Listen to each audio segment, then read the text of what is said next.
বিধান এখানে একটু রহিত করে দেন, বাকিগুলা কইরেন, মদিনাতে যে চলবে, কিন্তু মক্কায় এবারের জন্য মাফ করে দেন। কিন্তু কে বলবে? এই যে পরামর্শ, সাজেশন, এটা কে দিবে বিশ্বনবীর কাছে? সাহাবারা চিন্তায় পড়ে গেলেন। আল্লাহর নবীর সামনে দাঁড়িয়ে আল্লাহর দেয়া হুদুদ, আল্লাহর দেয়া বিধান থামিয়ে দেওয়া, মাফ করে দেওয়া, এই কথা বিশ্বনবীর সামনে বলার সাহস তো কেউ রাখে না। কেউ কেউ বলল, বিশ্বনবীর পালক পুত্র যায়েদ বিন হারেসার সন্তান উসামারে বিশ্বনবী নাতির মতো আদর করে, বড্ড বেশি ভালোবাসে উসামারে। এজন্য সাহাবারা উসামাকে বলতো হিব্বু রাসূলিল্লাহ, বিশ্বনবীর ভালোবাসা। কি বলতো? সাহাবীরা বললেন, বিশ্বনবীর ভালোবাসা হিব্বু রাসূলিল্লাহ, উসামারে পাঠাও। উসামারে বিশ্বনবী নাতির মতো স্নেহ করে, মায়া করে, ভালোবাসে। আমরা পারবো না, উসামা পারবে। সবাই মিলে ফুলিয়ে ফুসিয়ে ওসামাকে, ছোট্ট ওসামাকে রাজি করালো। ওসামা, এমন এমন কথা যে তুমি বিশ্বনবীর কাছে বলতে হবে, পারবা নাকি? ওসামা বলে, পারবো। সাইয়েদনা ওসামা রাদিয়াল্লাহু তাআলা আনহু তরুণ সাহাবী বিশ্বনবীর কাছে গেলেন, যে বললেন, নবী, বনু মাখজুমিয়া গোত্রের এক নারী চুরিতে ধরা পড়েছে, এবারের জন্য কি এই মহিলাটারে মাফ করে দিলে হয় না? এবারের জন্য একটু ক্ষমা করা যায় না নবী?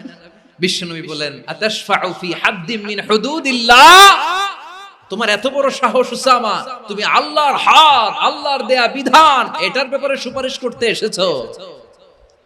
তোমরা কি জানো, তোমাদের আগে যত কওম, যত গোত্র, যত জনপদ ধ্বংস হয়েছে, তার কারণ ছিল তাদের মধ্যে গরিবরা অন্যায় করলে তারা বিচার করত, আর ধনীরা অন্যায় করলে তারা মাফ করে দিত। খবরদার!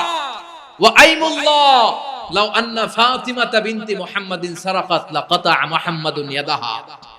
বিশ্বনবী বললেন, ওরে ওসামা, বানু মাখজুমিয়ার ওই প্রেস্টিজিয়াস এন্ড ডিগনিফাইড ফ্যামিলির মেয়ে তো দূর কি বাত, অনেক দূরের কথা। জেনে রেখো ওসামা, আমার কলিজার টুকরা, নয়নের পুটুলি ফাতেমাও যদি মক্কার জমিনে আজকে এই চুরির দায়ে ধরা পড়তো, আমি বিশ্বনবী মুহাম্মাদুর রাসূলুল্লাহ ধরে ফাতেমার ডান হাতটা কেটে দিতে এক বিলম্ব দেরি করতাম না। ইন্নাল্লাহা ইয়া'মুরু বিল আদল, আমাদেরকে জাস্টিস শিখায়। পশ্চিমারা আমাদেরকে ইনসাফ শিখায়, আমাদেরকে সুশাসন শিখায়। আর ইনসাফ, সুশাসন, ন্যায় বিচার, সুবিচার, জাস্টিস কারে বলে? বিশ্বনবীর বায়োগ্রাফি থেকে জেনে নাও। এই ছিল বিশ্বনবী সাল্লাল্লাহু আলাইহি ইসলামের আদালতের নমুনা। আপনি যদি সাইয়েদনা ওমর ফারুকের জীবনের দিকে তাকান, এমন কঠোর, এমন বীর সেনানী ছিলেন। সাইয়েদনা ওমর ফারুক যদি রাস্তার এই মাথা দিয়ে হাঁটা শুরু করতেন, শয়তান ওমর ফারুককে দেখলে ওই রাস্তা রেখে দিয়ে অন্য রাস্তা দিয়ে হাঁটতো। সুবহানাল্লাহ। ওমর ফারুক রাদিয়াল্লাহু তাআলা কি পার্সোনালিটি ছিল, কি পার্সোনালিটি! আমাদের এলাকায় ছোট বাচ্চারা রাতে ভাত খেতে চায় না, আমার মেয়েটাও খেতে চায় না। এই এটা দিব, ওইটা দিব, আজকে মাহফিলে আসার সময় বলে দিছে লিস্ট করে, এটা এটা আনতে হবে। তো ছোট্ট বাচ্চাদের অনেক বায়না থাকে, ওরা রাতে খেতে চায় না। তো মায়েরা বিভিন্ন ভয় দেখায়, এই বাঘ আসবে, বাঘ আসবে খাও, এই ভূত আসবে, ভূত আসবে খাও। আপনারা কি বলেন চট্টগ্রামে? ভূত, ভূত, ভূত আসবে, বাঘ আসবে, খাও খাও খাও, তাড়াতাড়ি খাও। তো বাচ্চারা এগুলো শুনে ভয়ে খেতে শুরু করে। মদিনার জমিনেও একই ঘটনা ঘটতো। মদিনার ছোট্ট ছোট্ট সোনামণিরা খেতে চাইতো না। তো মায়েরা বলতো, হা হুয়া ইয়াতি উমর, হা হুয়া ইয়াতি উমর, ওই যে উমর আসতেছে, উমর। ওমরে ফারুকের কথা শুনলে বাচ্চারা একেবারে ঠান্ডা। প্রভু তুমি বলেছ রাসূল দেবে না, বলনি দেবে না ওমর, বলনি দেবে না হামজা তারি, খালিদ বিজয় সমর। প্রভু তুমি বলেছ রাসূল দেবে না, বলনি দেবে না ওমর, বলনি দেবে না হামজা তারি, খালিদ বিজয় সমর। প্রভু তুমি বলেছ রাসূল দেবে না। আল্লাহু আকবার। ওমর ফারুক রাদিয়াল্লাহু তাআলা আনহু, ওনার কথা শুনলে গায়ের মধ্যে গুজবাম হয়, গায়ের পশমগুলো দাঁড়িয়ে যায়। সুবহানাল্লাহ বলেন। কি পার্সোনালিটি ছিল, কি ব্যক্তিত্ব ছিল! মুনাফিকরা ওমর ফারুককে জমের মতো ভয় পেত। শয়তান, খুদ শয়তান এই রাস্তা দিয়ে আসলে শয়তান অন্য রাস্তা দিয়ে হাঁটত। ওমরে ফারুক রাদিয়াল্লাহু তাআলা আনহুর জীবনে যদি দেখেন, তাহলে সেখানে আপনি আদালতের, ইনসাফের, সুশাসনের, জাস্টিসের নমুনা দেখতে পাবেন। কয়টা শুনবেন? সাইয়েদনা ওমরে ফারুক রাদিয়াল্লাহু তাআলা আনহুর সন্তান আব্দুর রহমান মিশরে মদ খেয়ে মদ্যপ অবস্থায় ধরা পড়েছে। মদ খাওয়ার কারণে, মদ যদি কেউ পান করে আর যদি প্রমাণিত হয়, তার বিচার হলো 80 বেত। আওয়াজ করে বলেন কয় বেত? বাংলাদেশেও তো এই আইন আছে নাকি? বাংলাদেশে আছে? হ্যাঁ, মদ খাইলে 80 বেত, এই আইন বাংলাদেশে চালু হোক, আমরা চাই কি চাই না? একেবারে সহজ, পানির মতো সহজ হিসাব, একেবারে সহজ। ওমরে ফারুক রাদিয়াল্লাহু তাআলা আনহু ছেলে ভুল করে মদ পান করে ফেলেছিলেন। আব্দুর রহমান, ঘটনা ঘটেছে মিশরে। মিশরের গভর্নর তখন আমর ইবনে আস রাদিয়াল্লাহু তাআলা আনহু। আব্দুর রহমানের ভাই যে গভর্নরকে বলল, গভর্নর যদি একটু দয়া করেন, খলিফার ছেলে আমার ভাই আব্দুর রহমান মদ্যপ অবস্থায় ধরা পড়েছে, জনসম্মুখে যদি আপনি বেত্রাঘাত করেন আমাদের প্রেস্টিজ থাকে না, যদি 80 বেত আপনি মারেন আমার কোনো কথা নাই, কিন্তু ঘরের ভেতরে মারেন।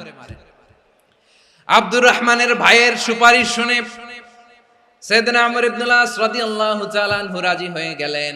ঘরের ভেতরে লোকচক্ষুর আড়ালে 80 বেত তিনি মানলেন। কিন্তু ঘটনাক্রমে এই কথা লুকিয়ে লুকিয়ে ঘরের ভেতরে 80 বেত মারার কথা সাইয়েদনা ওমর ফারুক মদিনা থেকে জানতে পারলেন। মদিনা থেকে তিনি ফরমান জারি করলেন, এই বিচার যেমনটি আমর ইবনে আস আদায় করেছে, এটা প্রকৃতপক্ষে আদায় হয় নাই। আসো সবাই মদিনায় আসো, আমর ইবনে আস মদিনায় আসো, আব্দুর রহমানও আসো, সবাই আসো, জনসম্মুখে এই বিচার কার্যকর করতে হবে। সাইয়েদনা ওমর ফারুক মসজিদে নববীর পিলারের মধ্যে নিজের ছেলেকে বাঁধলেন, আবার জনসম্মুখে 80টা বেত তার গায়ের মধ্যে মারলেন। মাজমুয়ে ফাতাওয়া ইবনে তাইমিয়া রাহিমাহুল্লাহ উনি এটা নকল করেছেন। এটা সবচেয়ে বিশুদ্ধ মত। আর অনেক মত আছে, মারা গেছে কবরের উপর, ওগুলো বাদই দিলাম। কেমন খলিফা ছিলেন, কেমন খলিফা! পশ্চিমারা তোমরা জাস্টিস আমাদেরকে শেখাও, ইনসাফ কারে বলে, সুশাসন আমাদেরকে তোমরা শেখাও। ওমরে ফারুক রাদিয়াল্লাহু তাআলা ওইটাকে, ওই বিচারকে তিনি ধর্তব্য মনে করেন নাই। মদিনাতে এনে আবার জনসম্মুখে আবার 80 বেত মেরেছেন। মিশরে ওমরে ফারুক রাদিয়াল্লাহু তাআলা আনহু আমর ইবনে আসকে গভর্নর করে পাঠালেন। সেখানে আমর ইবনে আসের ছেলে একটা প্রতিযোগিতায় রানার আপ হয়েছে। এক মিশরি সেখানে চ্যাম্পিয়ন হয়েছে। রানার আপ বুঝতে পেরেছেন তো? সেকেন্ড হয়েছে, এক মিশরি হয়েছে চ্যাম্পিয়ন প্রথম। কিন্তু গভর্নরের ছেলে ও জিততে পারে নাই, ও রাগে ওই মিশরির গায়ের মধ্যে কয়েকটা লাঠি দিয়ে বাড়ি মেরেছে। মিশরি যে মদিনাতে ওমরে ফারুকের কাছে বিচার দিলেন, আপনার গভর্নরের ছেলে অন্যায়ভাবে আমার গায়ে হাত তুলেছে। সাইয়েদনা ওমর ফারুক আবার ফরমান জারি করলেন, আসো মদিনাতে আসো। মিশরীকে ডাকলেন। ওই মিশরের গভর্নর আমর ইবনে আস রাদিয়াল্লাহু তাআলা আনহুকে ডাকলেন, তার ছেলেকেও ডাকলেন। সবাই বসে রইল। আমর ইবনে আস রাদিয়াল্লাহু তাআলা আনহু মাথা নিচু করে বসে আছেন, লজ্জায় কাচুমাচু। হায় হায়, আজকে আমার ছেলের কারণে আমিরুল মুমিনিন খলিফাতুল মুসলিমিন ওমরে ফারুকের কাছে আমি জনসম্মুখে লজ্জিত হচ্ছি। সাইয়েদনা ওমরে ফারুক বললেন, এই নাও লাঠি, গভর্নরের ছেলে তোমার মাথার মধ্যে যতগুলো বাড়ি মেরেছে, আজকে জনসম্মুখে তুমি অতগুলা বাড়ি মারো। মিশরি বলে, থাক, আপনি যে ডেকে আনছেন সবার সামনে এটা বলছেন, এতেই আমি খুশি। আল্লাহু আকবার! আপনার মহানুভবতা দেখে আমি খুশি, আর অপমানের দরকার নাই।